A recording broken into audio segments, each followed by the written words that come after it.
E3 2014.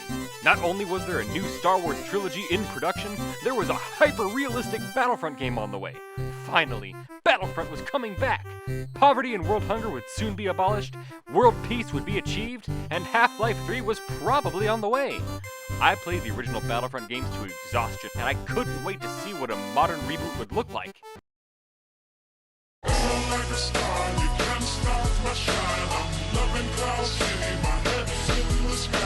EA is kind of the Jar Jar of the video game industry.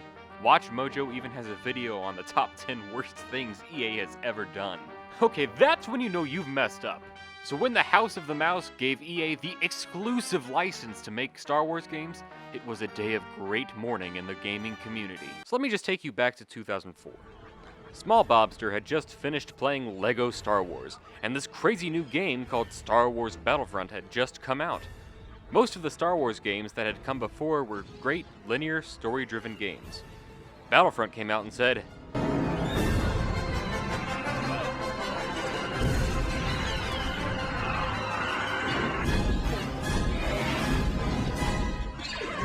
"Oh, it felt so free and open. You could charge into battle, blasting up the bad guys, send enemies flying with rocket launchers and grenades, gather a strike team and pilot behind enemy lines." The number of possibilities was so great, it felt limitless. The original Battlefront had a campaign, which was really just some preset battles strung together with scenes from the movies used as cutscenes. Beyond the campaign, the other game modes included Galactic Conquest, which introduced some board game-esque tactics as you battled for control of planets and their resources, and Instant Action, which lets you set up a playlist of battles, choose factions and maps, and get, well, instant action. The latter two were available for both single and multiplayer play. Gameplay revolved around fulfilling one of two objectives: either capture and hold all of the command posts at the same time, or wipe out the entire enemy army. How you chose to do that was entirely up to you. Like other team-based shooters, you chose from different classes, each with their own unique weapons and abilities.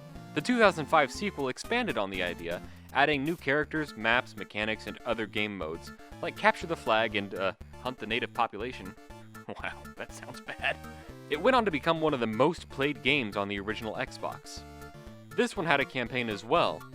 It focused on the story of the 501st Legion, an elite group of clone troopers secretly assigned to do Chancellor Palpatine's bidding. Now, I personally thought the original Battlefront looked and felt a little more polished, which isn't surprising, given that Battlefront 2 came out a mere 13 months after the original. Nevertheless, both games came out with a plethora of content, probably because both of them came out in a time when games were complete on release. I'll say that one more time for the folks in the back. Complete on release! No!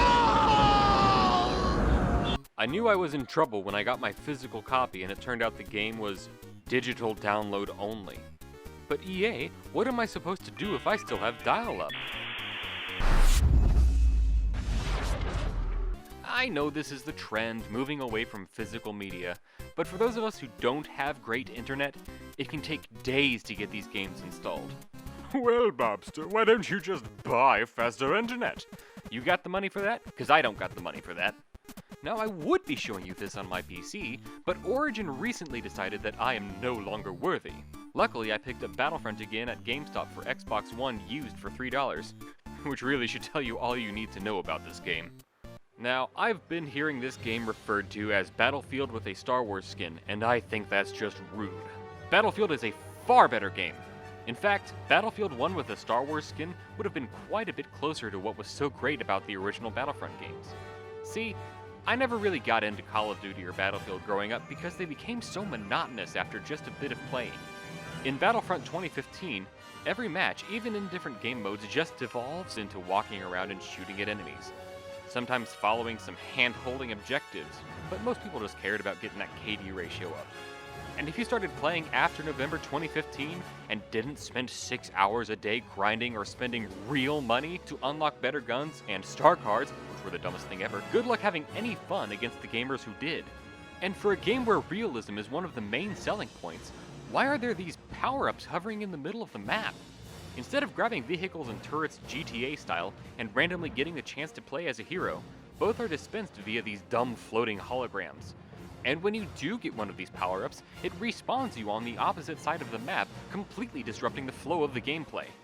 I know critiquing realism is kind of a moot point in a Star Wars game, but at least try. In the movies, it wasn't like, "Look, go blow up the Death Star, here's your X-Wing." Thanks, man, let me just... My biggest problem with Battlefront 2015 is how little there is to do. Within 2 hours, you've experienced pretty much everything it has to offer. It's great as a Star Wars simulator. The graphics are stunning, the sound design is phenomenal, the music by Gordy Hab changes in real time based on what's happening in the game and sounds like an actual John Williams score. And when it interweaves those classic themes we all know and love, that just kicks the nostalgia right into effect. But like eating a Taco Bell burrito, it's only fun for a few minutes. Every primary weapon is basically the same. The only things that really seem to change are the accuracy, damage, and firing rate. In the original Battlefront, there was the standard assault rifle, the blaster pistol, rocket launcher, electric shotgun, sniper rifle, EMP gun, tri-shot, recon droid, the list goes on, each with its own unique effects. Here we've got blaster rifle, blaster pistol, blaster rifle, blaster rifle, blaster pistol, blaster rifle, blaster rifle, blaster rifle. You get the point. And without the DLC pass, there are only 4 maps to play on. And the differences between them are almost entirely cosmetic. Strip away the artwork and they're all virtually the same. It's a field, let's put a hallway on the field, change the colors, and bam! Now, maybe this is just because I'm used to the originals, but let's do a comparison here. I mean, look at how diverse these maps are. Look at how each class can reach and make use of different parts of the map. Now, the maps that came with the DLC are a bit nicer, but leave it to EA to make you buy 2 games to play one. Plus, the maps and game modes that came in the DLC are online only, so you could only play the slightly better maps if other people decided to play them too. So now in 2020, that's just $50 you'll never get back, funding the evil Empire. Then it was announced in May 2016 that EA would make Battlefront 2. They said that they had learned from their mistakes, all DLC would be free and it would be much bigger than the first. Sounds like they're gonna do it. I mean, they couldn't possibly mess it up a second time, right? Wrong! Remember how you could semi-buy your way to being better in the first one? Yeah, that was basically the only way you could win when Battlefront 2 came out. See, the thing was you were heavily encouraged to spend real money on loot boxes, which would give you a random array of weapons and star cards, which were still the dumbest things ever, and it wasn't guaranteed that you wouldn't get repeats of ones that you already had. Oh wait, what's that? You want to play as Darth Vader? Well, guess what? He and half of the other heroes are locked. So you had basically 2 options. Either A, unlock them through loot boxes, or B, grind for 40 hours per hero. When confronted about the obvious attempt to milk players for money, the EA community team made a post on Reddit saying that it was, quote, to provide players with a sense of pride and accomplishment. The internet responded with, making it the most downvoted post in Reddit history. Between the negative press and Disney threatening to revoke the license, EA tucked their tail between their legs and pulled loot boxes and all in-game purchases from the game. So controversies aside, were improvements made? Some. There was significantly more content this time around, but EA had already set the bar so low that that's not really saying much. The weapons and maps were plentiful and slightly more varied, and there was a reintroduction of the class system from the originals. However, the objectives are even more hand-holding this time around, and everything looks and feels a little too glossy and slick, which is a strange step back graphics-wise from its predecessor. The power-ups in this game are replaced with a battle point system, the idea being that you earn battle points by getting kills or following the objective. Then you can spin the battle points to spawn as a vehicle or a hero. It's better than the first one, I guess, but still not as fun or immersive as the way the originals handled it.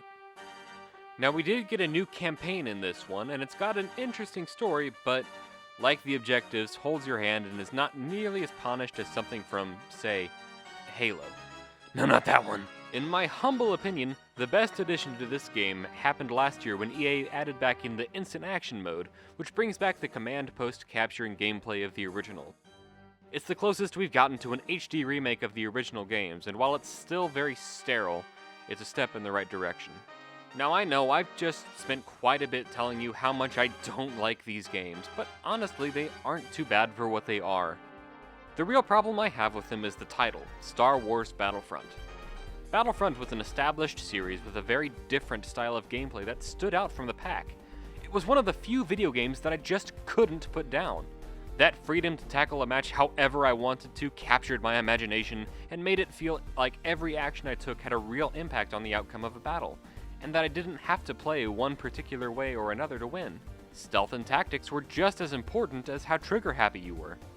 The EA games are more in line with generic modern first-person shooters, where your reflexes are the only things really being tested, and the only way to win is to be able to gun down more guys than your opponents. I walked into both EA Battlefront games wanting to play the spiritual successor to those classic games from my childhood, but all I got was another semi-annualized first-person shooter. If it wasn't called Battlefront, I wouldn't have those expectations. I'll give Battlefront 2015 a C-, and Battlefront 2 2017 a B- for Battlefront minus a lot of the good stuff. Hey guys, thank you so much for taking the time to watch my stuff. Have you played any of the Battlefront games? If so, which one's your favorite? Let me know down below, and I'll see you next time.